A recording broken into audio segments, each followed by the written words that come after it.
അസ്സലാമു അലൈക്കും വറഹ്മത്തുള്ളാഹി തആല വബറകാതുഹു. അന്ന് പുത്തൻവീട് തറവാടിൽ സന്തോഷത്തിൻ്റെ നിമിഷങ്ങൾ. മനസ്സിൻ്റെ ഉള്ളിലുള്ള വിഷമങ്ങളും ദുഃഖങ്ങളും എല്ലാം മാറ്റിവെച്ച് പുത്തൻവീട് തറവാട്ടിലേക്ക് എത്തുമ്പോൾ എല്ലാവർക്കും വല്ലാത്തൊരു സന്തോഷമായിരുന്നു. അന്ന് പ്രത്യേകമായിട്ട് ഗ്രൂപ്പിൽ പറഞ്ഞിരുന്നു, അതെ, നാളത്തെ പെരുന്നാൾ ഫുഡ് നമുക്ക് ഇവിടെ ആക്കാം എന്നുള്ളത്. ആയിഷമാക്കും തന്നെ അത് വല്ലാത്തൊരു സന്തോഷ നിമിഷങ്ങളായിരുന്നു. എന്നാൽ അന്ന് അവിടെയുള്ള പരിസരത്തിലുള്ള സ്ത്രീകളെല്ലാം കൂടി പുത്തൻവീട് തറവാട്ടിലേക്ക് എത്തുന്നു. അത് മറ്റൊന്നിനുമല്ലായിരുന്നു, പെരുന്നാൾ നമസ്കാരത്തിന് വേണ്ടി. അതെ, പെരുന്നാൾ നിസ്കാരത്തിന് വേണ്ടി ഇമാമത്ത് നിൽക്കുവാൻ ആരായിരിക്കും നല്ലത് എന്നുള്ള കാര്യത്തിൽ ചെറിയൊരു ടെൻഷൻ ഉണ്ടായിരുന്നു ആയിഷുമ്മാക്ക്. ഉസ്താദിൻ്റെ ഭാര്യ ആയതുകൊണ്ട് നമ്മുടെ സമീറ, അവൾക്ക് നിൽക്കാം. പക്ഷേ അവളുടെ വയറ്റിൽ 2 ഇരട്ട കുഞ്ഞുങ്ങൾ വളരുന്നുണ്ട്. അതുകൊണ്ട് തന്നെ ഇനിയിപ്പോൾ ഒന്നും ഉണ്ടാവില്ല. പക്ഷേ എങ്കിലും അതൊരു തടസ്സമാകണ്ട എന്ന് കരുതിയിട്ട് നേരെ നുസൈബയോട് കാര്യം പറയുകയായിരുന്നു.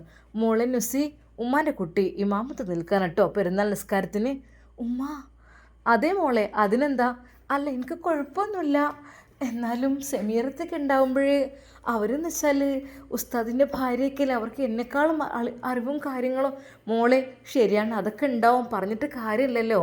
അവൾക്കിപ്പോൾ ഉമ്മ, ഞാൻ മറന്നു പോയിട്ട് സോറി ഉമ്മ, ഞാൻ നിന്നോളാം. എന്നാൽ സ്നേഹത്തോടെ നമ്മുടെ നുസൈബ അത് ഏറ്റെടുക്കുകയായിരുന്നു. അതേ, പുത്തൻവീട് തറവാട്ടിൽ ഒരു ഈദ്ഗാഹ് തന്നെ സെറ്റാക്കിയിരുന്നു. പ്രത്യേകമായിട്ട് ഉമ്മ പറഞ്ഞതായിരുന്നു അങ്ങനെയൊരു സംഭവം സെറ്റാക്കൽ. അങ്ങനെ അന്ന് പെരുന്നാൾ നമസ്കാരത്തിന് വേണ്ടി വരുന്നവർക്കെല്ലാം അതാ സത്താറിൻ്റെ മക്കളുടെ കൈകൾ കൊണ്ടും അതുപോലെ തന്നെ ഹഫ്സയുടെ മക്കളുടെ കൈകൾ കൊണ്ടും അതാ ഓരോ ചെറിയ ചെറിയ കിറ്റുകൾ വീതം എല്ലാവർക്കും നൽകിയിരുന്നു. അതിൽ മിഠായിയും അതുപോലെ കുറച്ച് കൗതുക വസ്തുക്കളും അടങ്ങിയ ചെറിയ ഓരോ കിറ്റുകൾ, അതിൽ ഈത്തപ്പഴവും അങ്ങനെ കുറച്ച് ചോക്ലേറ്റും എല്ലാം കൂടി. ഐഷുമ്മ ഇത് കണ്ടത് മറ്റെവിടുന്നുമല്ലായിരുന്നു. അതെ, അറബ് നാട്ടിൽ പോയപ്പോൾ പെരുന്നാൾ നമസ്കാരത്തിന് നമ്മൾ ചെല്ലുകയാണെങ്കിലും അല്ലെങ്കിൽ എന്തെങ്കിലുമൊക്കെ ഒരു ഫംഗ്ഷൻ വരികയാണെങ്കിൽ അവിടെയുള്ള അറബി കുട്ടികളുടെ കൈകളിൽ ഒരുപാട് ബൊക്കകളും അതുപോലെ പൂക്കളും അതുപോലെ മിഠായികളും ചോക്ലേറ്റും ക്യാഷും വെച്ച ഓരോ കിറ്റുകളായിട്ട് എല്ലാവർക്കും കൊടുക്കും. ഐഷുമ്മയുടെ മനസ്സിൽ അതൊരാഗ്രഹമായിരുന്നു, അങ്ങനെ കൊടുക്കണമെന്നുള്ളത്. എന്തൊക്കെ തന്നെയായാലും ഐഷുമ്മ പറഞ്ഞു ഷമ്മാസിനോട്, മോനെ ഷാമോനെ, അങ്ങനെ ഒന്ന് സെറ്റാക്കിട്ടോ. എന്നാൽ ഷമ്മാസ് ആ നിമിഷം തന്നെ അതെല്ലാം വിളിച്ച് പറഞ്ഞ് അതാ എല്ലാവർക്കുമുള്ള ഒരു ചെറിയ പെരുന്നാൾ കിറ്റ് എന്ന് വെച്ചാൽ കൂടുതലൊന്നല്ല, കുറച്ച് സ്വീറ്റ്സ് കാര്യങ്ങൾ അങ്ങനെയൊക്കെ ആയിട്ടുള്ള ഒരു പെരുന്നാൾ കിറ്റ് എല്ലാവർക്കും അത് സന്തോഷത്തോടെ നൽകുകയാണ്. എന്തൊക്കെ തന്നെയായാലും മാഷാ അല്ലാ, അൽഹംദുലില്ലാ, ഐഷുമ്മക്ക് മനസ്സിൻ്റെ ഉള്ളിൽ വല്ലാത്തൊരു ആനന്ദം. റബ്ബേ പഠിച്ചോനെ, എല്ലാവരും വന്നു. അതാ എല്ലാവർക്കും വേണ്ടി നമ്മുടെ ഹഫ്സയുടെ മക്കളും സത്താറിൻ്റെ മക്കളും എല്ലാവർക്കും അതാ ഓരോ കവർ വീതം അല്ലെങ്കിൽ ഓരോ ബോക്സ് വീതം നൽകുകയാണ്. ശരിക്കും പെരുന്നാൾ നമസ്കാരത്തിന് വേണ്ടി വന്ന അവർക്ക് അത് വലിയൊരു ആശ്വാസം തന്നെയായിരുന്നു. അങ്ങനെ ഇതാ എല്ലാവരും എത്തി. സന്തോഷത്തോടു കൂടി എല്ലാവരും അതാ നിസ്കരിക്കുവാൻ വേണ്ടി ഒരുങ്ങുകയാണ്. നുസൈബയാണ് ഇമാമത്ത് നിൽക്കുന്നത്. അത് എല്ലാവർക്കും വലിയൊരു സന്തോഷം തന്നെയായി.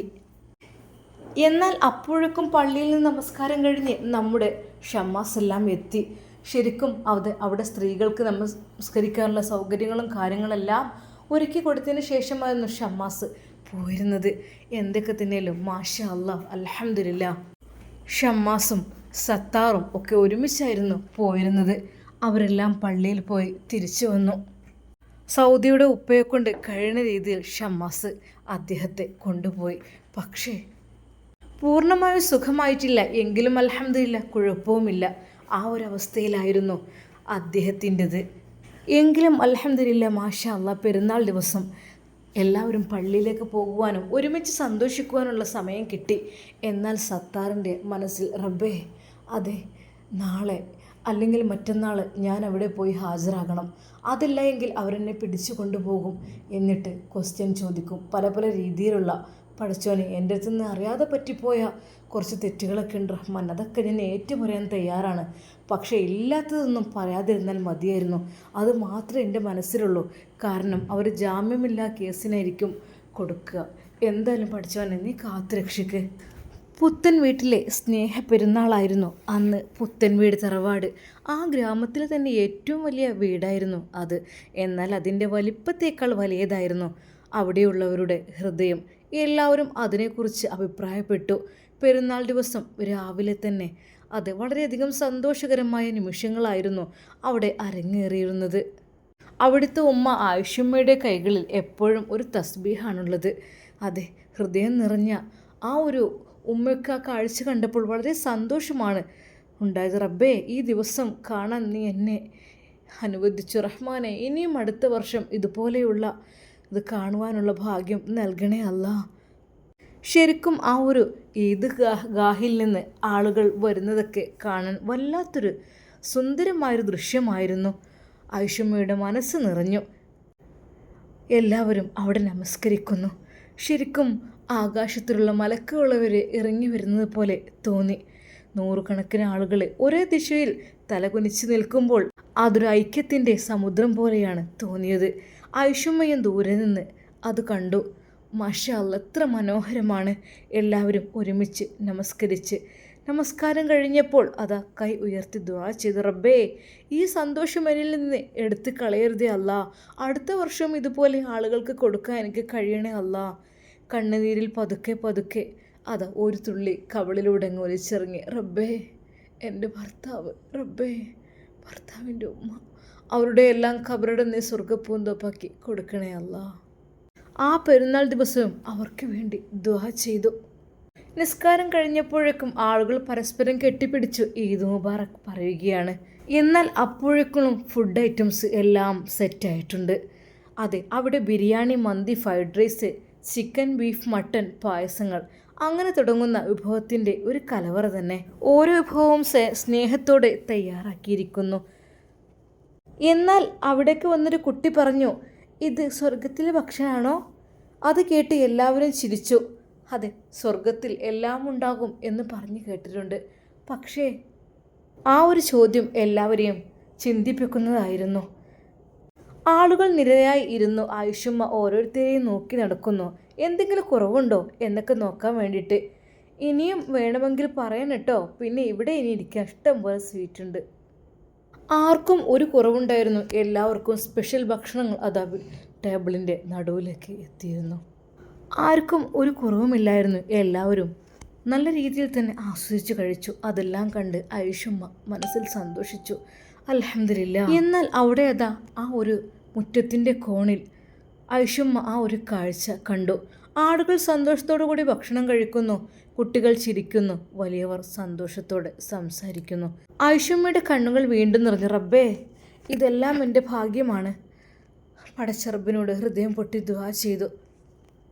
ഇതുപോലെ റബ്ബേ, ഇനിയും എനിക്ക് കൊടുക്കാൻ കഴിയണമല്ല. ഒരാളും വിശന്നു പോകരുത്. അപ്പോഴാണ് വയോധികൻ അവരുടെ അരികിലേക്ക് വന്നത്. മോളെ, ഇന്ന് ഞങ്ങൾ കഴിച്ച ഭക്ഷണത്തിൻ്റെ രുചി ജീവിതത്തിൽ ഒരിക്കലും മറക്കാൻ കഴിയില്ല. ആയിഷമ്മ ചെറുതായി ഒന്ന് ചിരിച്ചു. ഇതെല്ലാം അള്ളാഹുവിൻ്റെ കരുണയാണ്. ആയിഷമ്മ മുറ്റത്തേക്കിരുന്നു. ആ ഒരു കാഴ്ചയെല്ലാം കണ്ടുകൊണ്ട് ആകാശത്തേക്ക് നോക്കി. റബ്ബേ, ഈ സന്തോഷം എന്നിൽ നിന്ന് എടുത്തു കളയരുതേ അല്ലാ. കാറ്റ് പതുക്കെ അതാ അവിടെ മാകെ ഒന്ന് തഴുകി തലോടി. എന്നാൽ ആ ഒരു വൃദ്ധൻ വന്നിട്ട് പറഞ്ഞു, മോളെ, പെരുന്നാൾ എന്നത് ഒരുപാടൊരു പുതിയ വസ്ത്രങ്ങൾ എടുക്കുക എന്നതിലല്ല. അതെ, എൻ്റെ മോളെപ്പോലത്തെ ഒരു മോള് ഇങ്ങനെ ഉണ്ടാകുന്നത് വലിയൊരു ഭാഗ്യം തന്നെയാണ്. കാരണം ഭക്ഷണം കൊടുക്കുന്ന കൈകൾ അള്ളാഹുവിന് ഏറ്റവും പ്രിയപ്പെട്ടതാണ്. എന്തൊക്കെ തന്നെ ഇൻഷാ അല്ലാഹ്. പിന്നെ പൊന്നുമോളെ, മോൾക്ക് എന്നും ഇത് കൊടുക്കുവാനുള്ള ഭാഗ്യം ഉണ്ടാകട്ടെ. അത് പറഞ്ഞുകൊണ്ട് അദ്ദേഹം അതാ ആ ഗേറ്റ് കിടന്നിറങ്ങിപ്പോയി. എന്നാൽ എത്രയൊക്കെ തന്നെ ആലോചിച്ചിട്ടും ഒരിക്കൽ പോലും അറിയുന്നില്ല അതാരാണെന്നോ എന്താണെന്നോ. പെട്ടെന്നാണ് അത് ഓർത്തത്. പഠിച്ചോനെ, ഹിർ നബി എന്നൊക്കെ പറയുന്നത് കേട്ടിട്ടുണ്ട്. അല്ലാഹുവേ, പഠിച്ചോനെ, ഒരാളെയും വെറുതെ വിടരുത് എന്നല്ലേ റഹ്മാനെ, ഒരാളെയും വെറുതെ വിട്ടിട്ടില്ലല്ലാ. ആയിഷമ്മ ഹൃദയം പൊട്ടി ദുആ ചെയ്തു. എന്നാൽ പുത്തൻ വീട് തറവാട്ടിൽ വളരെയധികം സന്തോഷകരമായ നിമിഷങ്ങളാണ്. സത്താറിൻ്റെ മനസ്സിൽ മാത്രം ടെൻഷൻ. എന്നാൽ ആയിഷമ്മയുടെ മുമ്പിലേക്ക് സത്താർ എത്തി പറഞ്ഞു, മോനെ സത്താർ, ഒന്നും കൊണ്ട് വിഷമിക്കേണ്ട. നമ്മൾ തെറ്റ് ചെയ്തിരിക്കണമെങ്കിൽ ശിക്ഷ അനുഭവിക്കേണ്ടി വരും. ഇല്ലാത്തതിന് തെറ്റുണ്ടാവില്ല, കുറ്റം ഉണ്ടാവില്ല. അതുകൊണ്ടൊന്നും വിഷമിക്കേണ്ട. നമ്മൾ പഠിച്ചവനോട് പറയാം. എന്നാൽ സത്താറിൻ്റെ മനസ്സിൽ എന്തൊക്കെയോ ടെൻഷൻ ഉണ്ടായിരുന്നു. പഠിച്ചവനെ, ഞാൻ ഒരിക്കലും ഇങ്ങനെ ഒരു ചതി പ്രതീക്ഷിച്ചില്ല, അതാണ്. എങ്കിലും റബ്ബേ, ഈ പുത്തൻ വീട് തറവാട് ഉണ്ടായത് കൊണ്ട് ഇവിടെ സന്തോഷത്തോടു കൂടി ഞങ്ങൾക്ക് കഴിയാനായി. എനിക്കും എൻ്റെ ഭാര്യയ്ക്കും എൻ്റെ മക്കൾക്കൊക്കെ സന്തോഷത്തോടു കൂടി കഴിയാൻ പറ്റിയ റബ്ബേ, വല്ലാത്ത സന്തോഷം. ചുരുക്കി പറഞ്ഞാൽ പുത്തൻ വീട് തറവാട് എന്ന് വെച്ചാൽ പാവങ്ങൾക്ക് അത്താണിയാണ്.